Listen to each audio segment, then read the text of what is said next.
ચાલો મિત્રો, હવે સ્વાધ્યાયનો 1.22 નંબરનો દાખલો હે તો સ્વાધ્યાયના 1.22 નંબરના દાખલાની અંદર આપણને રકમ એવી આપેલી છે કે 2.4 મીટરનો વ્યાસ ધરાવતો એક સમાન વિદ્યુત ભારિત ગોળા પર પૃષ્ઠ ઘનતા 80 માઇક્રોકુલમ પર મીટર સ્ક્વેર છે.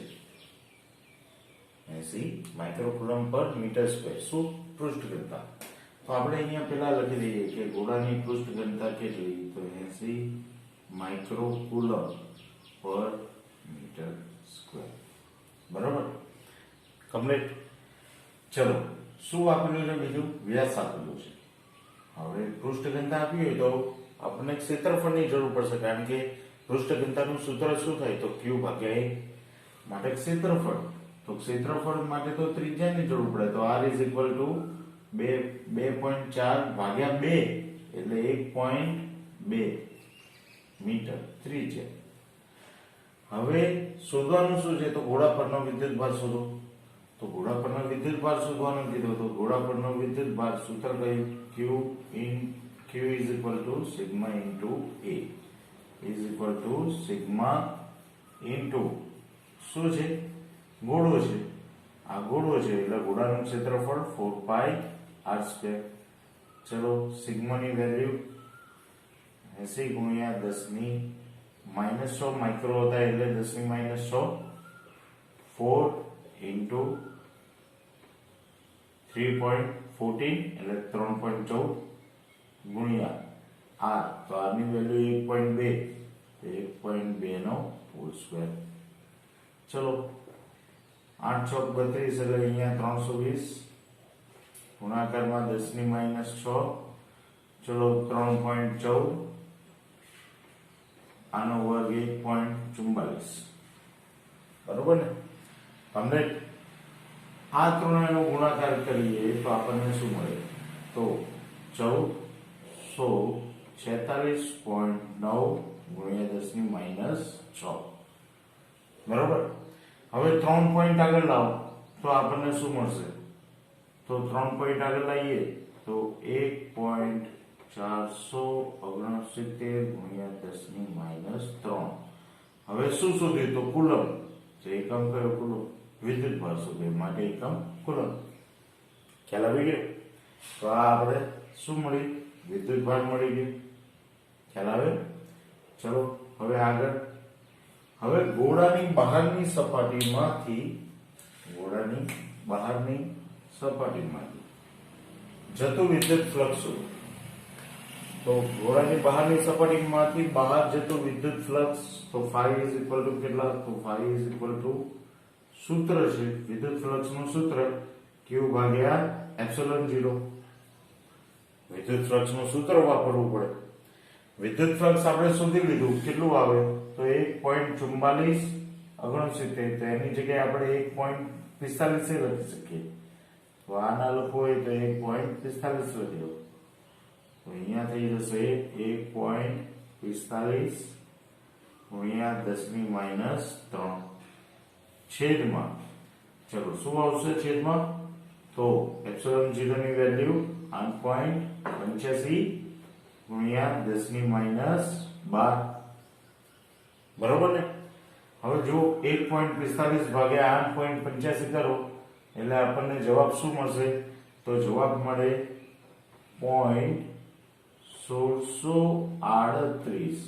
10 ની -12 ઉપર જાય એટલે પ્લસ, એમાંથી 3 બાદ કરો એટલે 10 ની 9. બરોબર.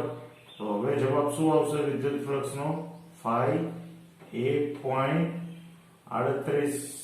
1 પોઈન્ટ આગળ આવે. હવે 638 ની જગ્યાએ આપણે 64 કરી દઈએ ઇન્ટુ 10⁸ ઘાત ઘટી ગઈ. બરોબર, પોઈન્ટ આગળ આવે એટલે ઘાત ઘટી ગઈ. હવે એકમ કયો, તો newton into metre square, metre into coulomb inverse 2 અથવા તો પ્રતિ કુલમ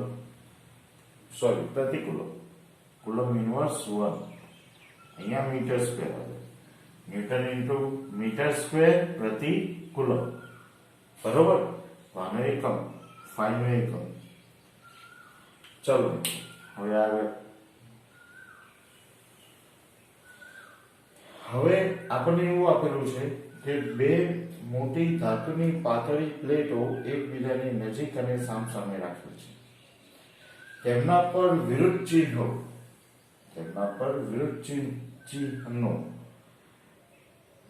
ધરાવતી 17.0 ગુણ્યા 10⁻⁻20 કુલમ્બ પર મીટર સ્ક્વેર ની પૃષ્ઠ ઘનતા છે.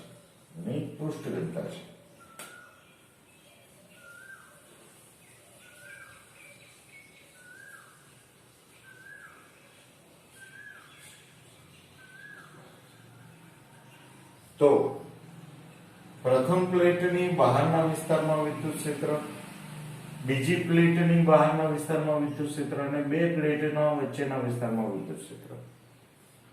તો દોસ્તો અહીંયા આગળ આપણે પેલા બે પ્લેટો લઈ લઈએ, વિરુદ્ધ ચિહ્નો ધરાવતી પૃષ્ઠ ઘનતા ધરાવતી બે પ્લેટો.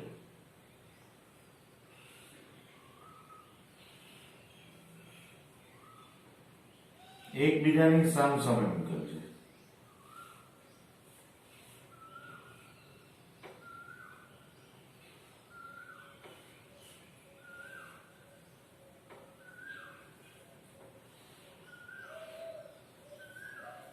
બરોબર, હું અહીંયા થોડું એને દૂર કરું.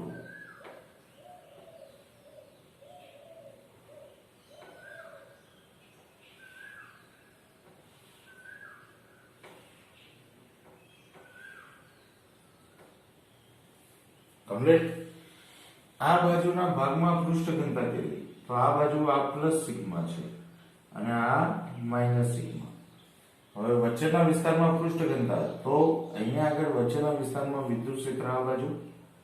ધનનું વિદ્યુત ક્ષેત્ર હંમેશા દૂર જતી દિશામાં અને ઋણનું વિદ્યુત ક્ષેત્ર હંમેશા પ્લેટની અંદર એટલે કે આ પ્લેટમાં દાખલ થતી દિશામાં. તો બંને વચ્ચેના વિસ્તારમાં વિદ્યુત ક્ષેત્ર સમાન દિશામાં છે. બરોબર, પરંતુ મન તો પ્રથમ પ્લેટની બહારના વિસ્તારમાં એટલે આ બાજુની વાત કરે છે. આ બાજુની વાત એટલે પૃષ્ઠ કેવું લેવું પડે? તો પહેલા આપણે આ પૃષ્ઠ લીધું, હવે આ પૃષ્ઠ લેવું પડે. તો આ પૃષ્ઠનું વિદ્યુત ક્ષેત્ર તો આ બાજુ બહાર આવતી દિશામાં, તો આનું વિદ્યુત ક્ષેત્ર આ બાજુ, જેને આપણે E1 વડે દર્શાવીએ. આ પૃષ્ઠનું વિદ્યુત ક્ષેત્ર કઈ બાજુ? અંદર બાજુ દાખલ થતી દિશામાં, જેને E2 વડે દર્શાવીએ. હવે પૃષ્ઠના વિદ્યુત ક્ષેત્રો એટલે બહારની બાજુ પરિણામી વિદ્યુત ક્ષેત્ર is equal to E1 વત્તા E2. બરોબર ને? બંનેની દિશા પરસ્પર કેવી છે? વિરુદ્ધ. માટે એક કેવું લઈ લેવાનું? માઇનસ. અથવા તો બીજી બાજુ જોવા જઈએ તો એકની પૃષ્ઠ ઘનતા કેવી છે? વિરુદ્ધ ચિહ્નો વિરુદ્ધ ચિહ્નો નહીં, ચિહ્નો.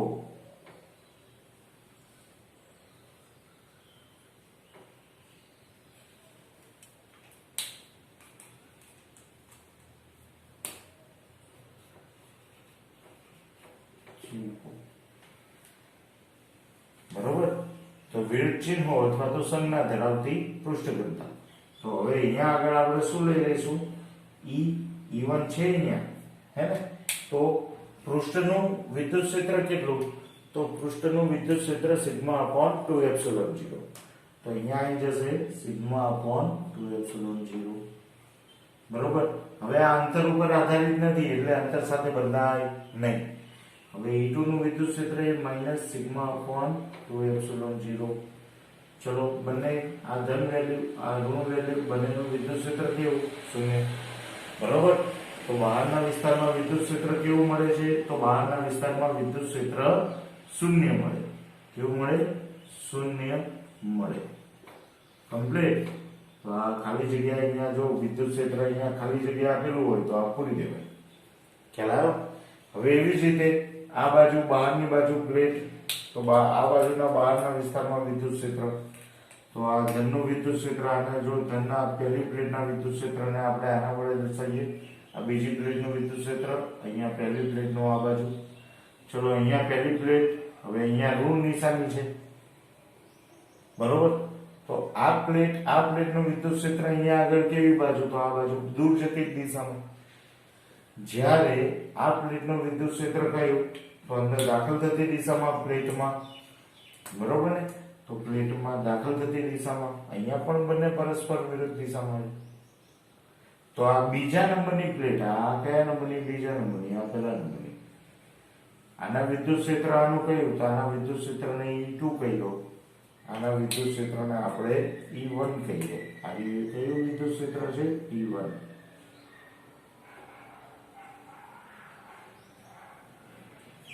બરોબર. તો હવે અહીંયા આગળ શું થઈ જશે, તો જુઓ, તો બંને વિસ્તારમાં પરિણામી વિદ્યુત ક્ષેત્ર E is equal to E1 વત્તા E2 એટલે કેટલા આવી જશે, તો ધનનું વિદ્યુત ક્ષેત્ર પૃષ્ઠ ઘનતા ધન છે, બરોબર, એટલે સિગ્મા અપોન 2 એપ્સિલોન 0.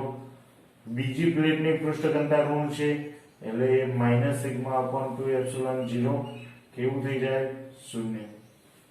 બરોબર. તો કેવું મળે, તો અહીંયા બહારના વિસ્તારમાં વિદ્યુત ક્ષેત્ર શૂન્ય મળે. તમને ખ્યાલ આવે? ચલો, આ એક પતી ગયું. બીજું, ત્રીજું.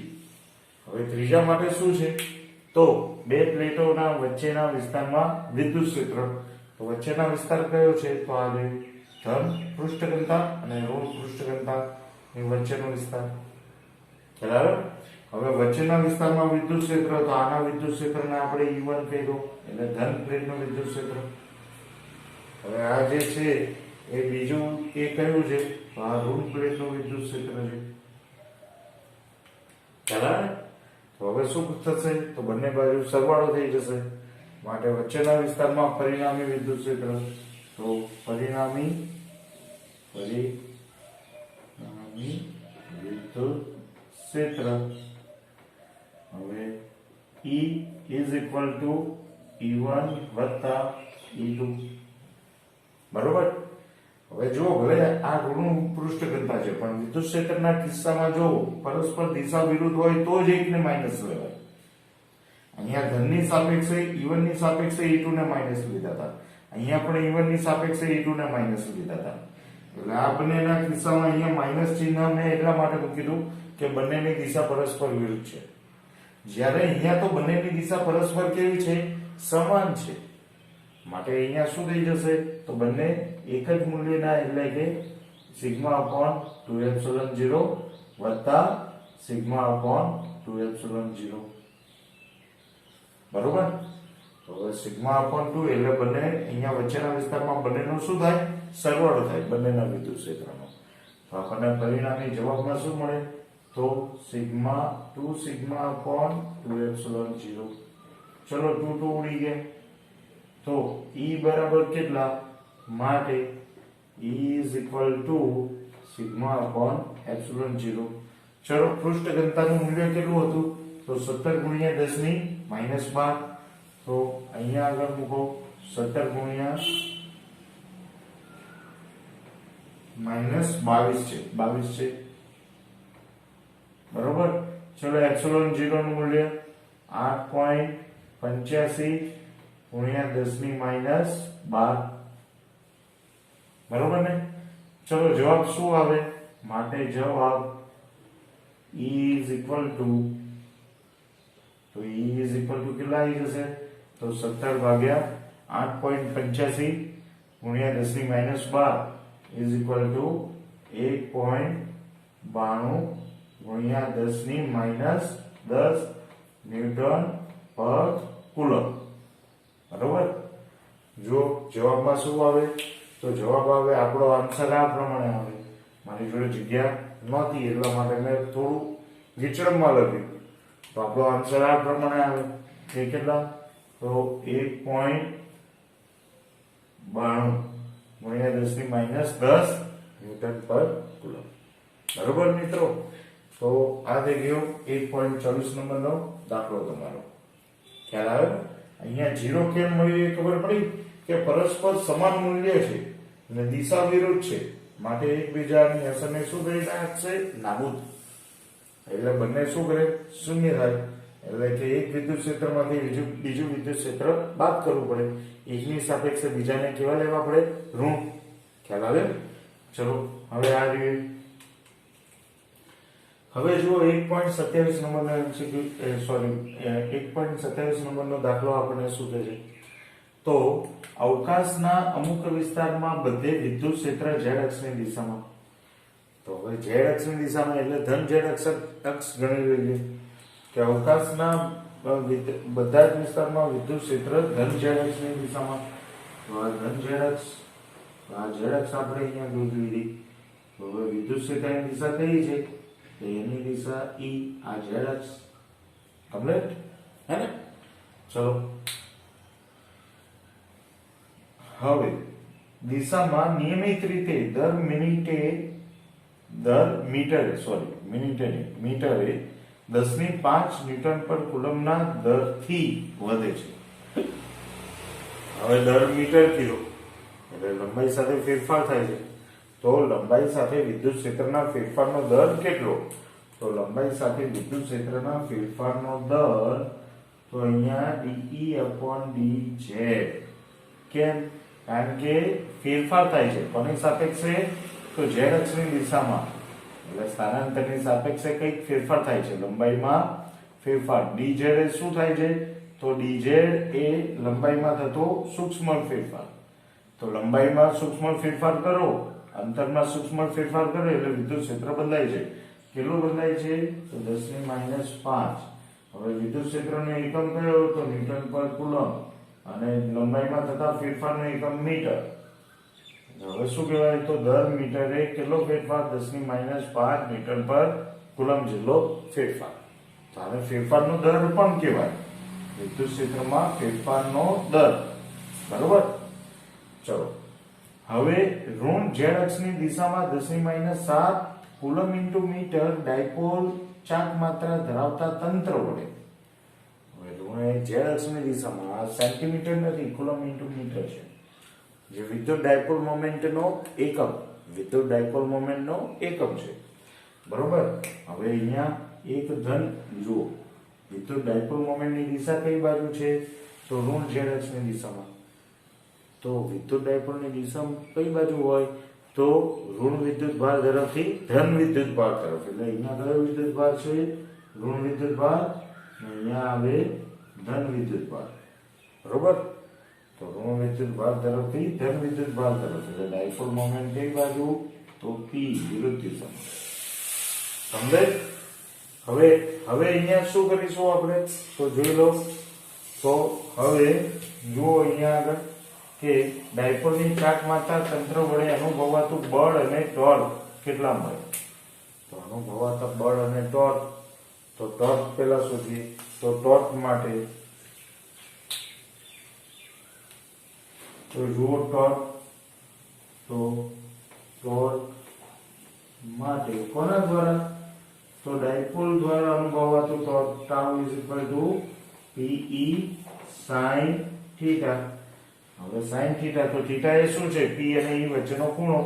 તો P કઈ બાજુ? નીચેની તરફ. E કઈ બાજુ? ઉપરની તરફ. એટલે બંને વચ્ચેનો ખૂણો કેવો? 180 ડિગ્રી. સમજે? બંને વચ્ચેનો ખૂણો કેવો? 180 ડિગ્રી. માટે અહીંયા આગળ આપણો જવાબ આવે P E sin 180 is equal to 0. sin 180 નું મૂલ્ય કેટલું? 0. માટે 0. બરોબર ને? ખ્યાલ આવી ગયો? હવે આપણે બીજું શું લઈશું? તો હવે બળ માટે શોધીશું. તો હવે લાગતું બળ કેટલું? તો જુઓ, વિદ્યુત ક્ષેત્રમાં વિદ્યુત ભાર ઉપર કેટલું બળ લાગે? તો વિદ્યુત ક્ષેત્રમાં હવે તો બળ માટે અહીંયા લખી દો. બળ માટે કોના બળ માટે? તો ડાયપોલના. બરોબર? તો ડાયપોલ ઉપર વિદ્યુત ક્ષેત્રમાં લાગતા બળ માટે. તો હવે ડાયપોલ કોના દ્વારા બનેલું છે? તો વિદ્યુત ભાર. તો માટે વિદ્યુત ભાર ઉપર લાગતું બળ કેટલું? તો વિદ્યુત ભાર ઉપર લાગતું બળ Q ઇન્ટુ વિદ્યુત ક્ષેત્ર. તો Q ઇન્ટુ વિદ્યુત ક્ષેત્ર. હવે વિદ્યુત ક્ષેત્રમાં કેટલો ફેરફાર થાય? તો સૂક્ષ્મ ભાગ ઉપરનું વિદ્યુત ક્ષેત્ર dE. બરોબર? ચલો હવે અહીંયા ડાયપોલનું વિદ્યુત ક્ષેત્ર બદલાય છે. કોના આધારે બદલાય છે? તો લંબાઈના આધારે. તો કેટલી લંબાઈમાં ફેરફાર કર્યો તો dz જેટલો ફેરફાર કર્યો એટલે વિદ્યુત ક્ષેત્ર બદલાય તો એને dz વડે ભાગો તો અહીંયા dz વડે ગુણવા પડે હવે q dz તો આટલું અંતર કેટલું લઈ લો તો આટલું અંતર dz જેટલું લઈ લો બરોબર તો આપણને શું મળી જાય તો ડાયપોલ મળી જાય ખ્યાલ આવ્યો આપણને અહીંયા આપ્યું નથી પણ આપણે એવું લઈ લો કે ડાયપોલ નું અંતર કેટલું છે તો dz જેટલું કે જેટલો ફેરફાર થાય છે બરોબર ને તો અહીંયાથી આગળ સુધી કંઈક તો ફેરફાર હશે ને વિદ્યુત ક્ષેત્ર અનિયમિત છે વિદ્યુત ક્ષેત્ર અનિયમિત છે તો અહીંયાથી આગળ સુધી કંઈક ફેરફાર હશે તો આપણે ડાયપોલ બે વિદ્યુત ભારો વચ્ચેના અંતર જેટલું અંતર જ લઈ લીધું dz બરોબર તો dz વડે એટલે કે બે વિદ્યુત ભારો વચ્ચે જેટલું અંતર છે એના વડે ગુણી કાઢ્યો અને એના વડે ભાગી કાઢ્યો બરોબર એટલે આપણા સૂત્રમાં કોઈ ફરક પડે નહીં હવે આ શું મને કેમ કારણ કે મને અહીંયા ડાયપોલ મોમેન્ટ આપેલી છે અને વિદ્યુત ક્ષેત્ર આપેલું છે વિદ્યુત ક્ષેત્રમાં ફેરફારનો દર આપેલો છે દર મિનિટે એટલે વિદ્યુત ક્ષેત્રમાં ફેરફારનો દર આપેલો છે તો ડાયપોલ મોમેન્ટ કેટલી છે તો ડાયપોલ મોમેન્ટ P જુઓ અહીંયા લખી દઉં છું ડાયપોલ મોમેન્ટ છે P એટલે q dz બરાબર 10⁻⁷ અહીંયા q અહીં આ રહ્યો q અને આ રહ્યા dz તો q dz એટલે અહીંયા કેટલા થઈ જશે a p dE/dz હવે p એટલે ડાયપોલ મોમેન્ટ માટે f 10⁻⁷ ગુણ્યા 10⁻⁵ આનું મૂલ્ય dE/dz 10⁻⁵ p નું મૂલ્ય 10⁻⁷ તો જવાબ શું આવે તો અહીંયા આવી જશે 10⁵ છે 10⁵ છે તો અહીંયા આવશે 10⁵ એટલે જવાબ આવે 10⁻² ન્યૂટન બરોબર ફરી ધ્યાન આપજો અહીંયા આગળ શું થયું છે તો જો f તો અહીંયા બળ લાગે છે બળ લાગે છે તો બળ કયું q d બરોબર ને હવે જો ફેરફાર વિદ્યુત ક્ષેત્રમાં થતો ફેરફાર તો હું ફેરફાર કેટલો ગણું તો ભાઈ જેટલી ડાયપોલની લંબાઈ છે એના આધારે જ ફેરફાર ગણો તો ડાયપોલની લંબાઈમાં dz થાય ધારો કે ડાયપોલની લંબાઈ dz તો dz એટલે કે 1 મીટરના ડાયપોલ દીઠ ફેરફાર કેટલો તો 1 મીટરના ડાયપોલ દીઠ ફેરફાર dE/dz 10⁵ તો એને dz વડે ગુણ્યા અને dz વડે ભાગી દીધા હવે ચલો હવે આની આ બે વચ્ચેનું અંતર dz રાખ્યું એટલે ડાયપોલ મોમેન્ટ કેટલી તો બે માંથી એકનું મૂલ્ય ગુણ્યા તેમની વચ્ચેનું અંતર તો q dz ડાયપોલ મોમેન્ટનું મૂલ્ય કેટલું આવ્યું 10⁻⁷ બરોબર તો 10⁻⁷ એટલે dz નું મૂલ્ય 10⁻⁷ dE/dz 10⁵ એટલે આપણને જવાબમાં શું મળે તો 10⁻² ન્યૂટન બરોબર તો આટલા મૂલ્યનું બળ લાગે ખ્યાલ આવે હે ને તો જોઈ લો બધા દાખલાઓ